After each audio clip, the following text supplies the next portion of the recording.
My video for October the 10th, 2019 is video number 3232. The title is Shifting from Despair to Elation.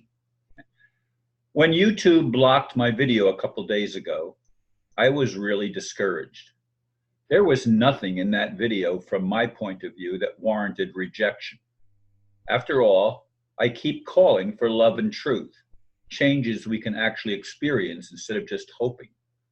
Well, when I posted my next video with some apprehension, I was shocked that the rejected video had suddenly been approved after all. Wow! Even in my dream before waking this morning, I felt connected, replacing the concern I had been feeling.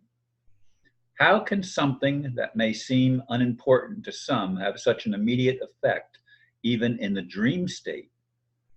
That's something I look at and think about. I still have many questions that repeat why, and how. The shift I have looked for since childhood as fulfillment of my mission has been the equivalent of that emotional roller coaster I keep mentioning. Some suggest ignoring emotions since they are so erratic. To me, they can be more relevant than being stuck in stinking thinking. There has to be balance between intellect and passion. I choose both, which should come as no surprise to those who listen to my videos. Yes, when I went to look at the list of my videos on YouTube, it had rejected the 3 additional attempts that I had made to upload it. But I don't remember exactly how the question was worded because now it's 6 or 7 hours later. Actually more than that. But in any case, I took the next step and it was approved with no problem whatsoever.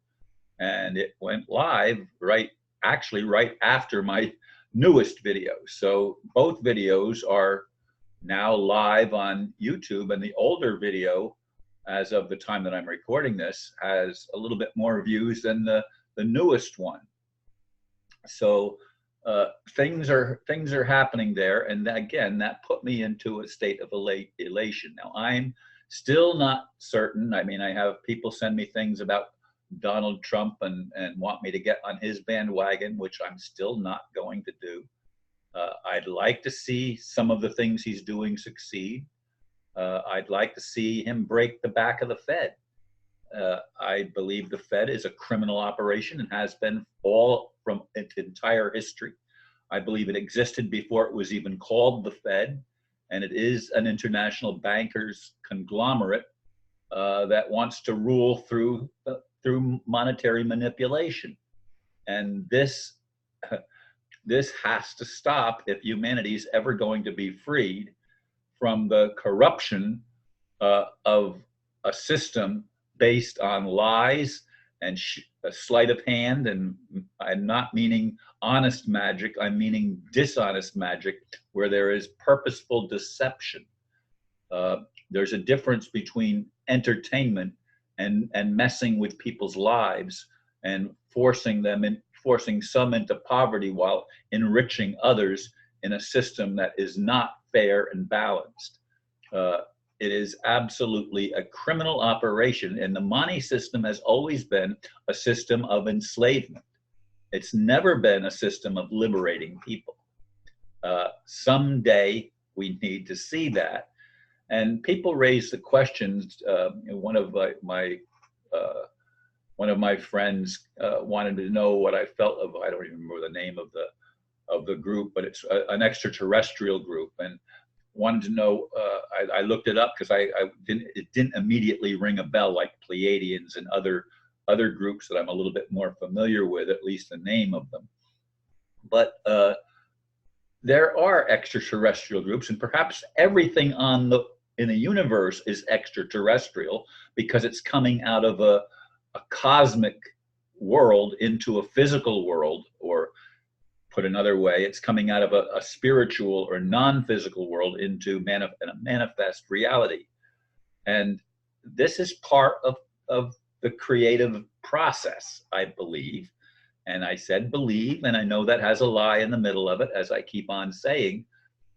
But there are things that we believe that we can't yet prove because we don't have the experience, and experience is the only adequate teacher. We can't get experience from reading books because that's somebody else's viewpoint of something. And you can't get experience from even listening to my videos. You can only get experience from your own uh, life energy and circumstances that you face in your life on a day by day level. That's why they say everything is now. Pay attention to the now. That doesn't mean that you don't have any connection to the past. It doesn't mean that you don't have any dreams for the future. It just means that now the feelings, the emotions, the things that are happening in your world now are the things that are there to trigger either, it's to trigger a choice, your choice. How are you going to respond? Or are you just simply going to react? Now, we all react to things. That's a given, and it's part of equal opposite reaction. It's part of you slap and you put pressure in one point and it forces something down. There has to be an equal and opposite pressure to balance everything out. And the equal and opposite pressure, hopefully, is what's going on and leading us as human beings or sentient beings toward balance. Now, are there other beings in the universe than human beings? Yes, I do believe that there's a very high probability that that is true. I can't prove it, but I do know from geological evidence that man was not always the same size as what we are now in the 21st century, that in some past time there were elongated skulls. There were much larger human beings. There were giants on the earth in those days, in other words. And things were not what they are now. Things do go through an evolutionary process or a transitional process where changes are constantly occurring. And the most important changes that need to occur for us now is to try to get out of the despair of thinking nothing good is ever going to happen. And I know how easy it is to get stuck in that syndrome. We need to somehow be uplifted. And something as easy as YouTube changing their status on one of my videos brought me, at least temporarily, into a state of elation. I still don't have answers to big questions. I still don't know how things are going to play out in the economic, political, and even religious world, if you will. And I don't know what God is or is not going to do. And I do believe there is an ultimate creator that's beyond all of the various manifestations anywhere in the universe. Is it just a divine experiment? Well, it needs to end at some point with an upliftment and a prevention of any beings anywhere from dominating other beings. Now, even people say, well, then you should be a vegan. Well, even vegetables have feelings, and that can be proven or at least demonstrated scientifically. So it's not about what we eat or consume. Maybe there's going to come a time when we can all be breatharians and not have to consume anything of substance.